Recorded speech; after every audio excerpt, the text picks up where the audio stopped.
2 అడుగులు ముందుకేసినట్లయితే అష్టాలక్ష్మి అమ్మవారిని అయితే మనం ఇక్కడ దర్శించుకోవచ్చు.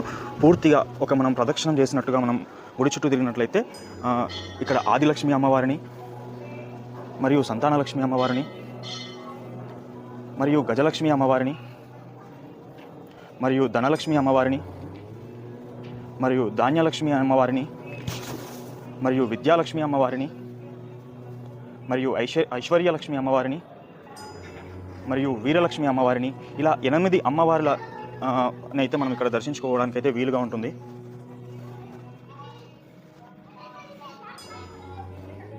పెద్ద గంట ఉంది. ఇది నార్మల్ సమయాలలో కొట్టారనుకుంటా. ఈ గంటని ఏదైనా ప్రత్యేక సమయాలలో మాత్రమే ఇది కొడతారనుకుంటా.